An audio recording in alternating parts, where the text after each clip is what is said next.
ಯಾವ ರೀತಿ ಕ್ರಮ ಕೈಗೊಂಡಿದ್ದೀರಾ? ನಾನು ಮಾತಾಡಿದೆ ಅಲ್ಲಿ ಈಗ ತಾನೇ ಬೆಳಿಗ್ಗೆ ಮಾತಾಡಿದೆ. ಅವ್ರು ಯಾರು ನಮ್ಮ ವಕ್ತಾರರು ಇದಾರಲ್ಲ, ಯಾರು ವಕ್ತಾರ ಹೆಸರೇನು?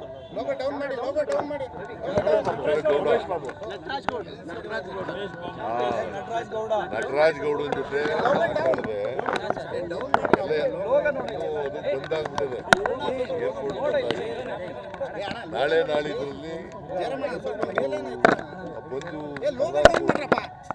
ತಗಲಾಕಿದ ತಕ್ಷಣನೇ ಅವ್ರು ಸುರಕ್ಷಿತವಾಗಿದ್ದಾರೆ ಎಲ್ಲ, ಮತ್ತೆ ಎಲ್ಲರೂ ಚೆನ್ನಾಗಿ ನೋಡ್ಕೊತಾ ಇದ್ದಾರೆ. ಅದಾದ್ಮೇಲೆ ಅಲ್ಲಿಂದ ಕರ್ತರ್ತಕ್ಕಂಥ ಪ್ರಯತ್ನ. ಕಾಲ್ ತುಳಿತ ಪ್ರಕರಣಕ್ಕೆ ಸಂಬಂಧಪಟ್ಟಂತೆ ಬಿಜೆಪಿ ಇವತ್ತು ಪ್ರತಿಭಟನೆ ಮಾಡ್ತಾವ್ರೆ.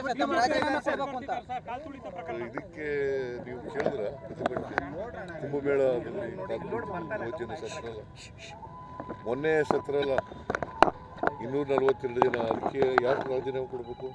ಅಹಮದಾಬಾದ್ ಪ್ರಕರಣ ಅದಲ್ಲಯ್ಯ, ಮೊನ್ನೆ ಅಲಹಾಬಾದ್ ಆಮೇಲೆ ಗೋಧ್ರಾ ಇನ್ಸಿಡೆಂಟ್ನಲ್ಲಿ ಸತ್ರಲ್ಲ, ಅದ್ಯಾರಿಗೆ ಕೊಡೋದು ಜವಾಬ್ದಾರಿ? ರೈಲ್ವೆ ಇದರಲ್ಲಿ ಸತ್ರಲ್ಲ, ಅದಕ್ಕೆ ಯಾರು ಜವಾಬ್ದಾರಿ ಕೊಡೋದು? ಯಾರಿಗೆ ಜವಾಬ್ದಾರಿ ಕೊಡಬೇಕು? ಆಮೇಲೆ ಬ್ರಿಡ್ಜು ಇದಕ್ಕಿದ್ದಲ್ಲೇ ಉದ್ಘಾಟನೆ ಮಾಡುವಲ್ಲೇ ಬಿದ್ದೋಯ್ತಲ್ಲ, ಕಟ್ಟಿದ ತಕ್ಷಣ ಬಿದ್ದೋಯ್ತಲ್ಲ, 140 ಜನ ಸತ್ರು, ಅದಕ್ಕೆ ಯಾರು ಕೊಡಬೇಕು? ಪ್ರಧಾನಿಯವರು ರಾಜೀನಾಮೆ ಕೊಡಬೇಕು. ನಾನು ಅದನ್ನ ಡಿಫೆನ್ಸ್ ತಗೋತಾ ಇಲ್ಲ, ಅದನ್ನ ಎಕ್ಸ್ಕ್ಯೂಸ್ ಆಗಿ ತಗೋತಾ ಇಲ್ಲ. ರಾಜೀನಾಮೆ ಕೇಳ್ತಕ್ಕಂಥ ಇವರು what moral write these people have?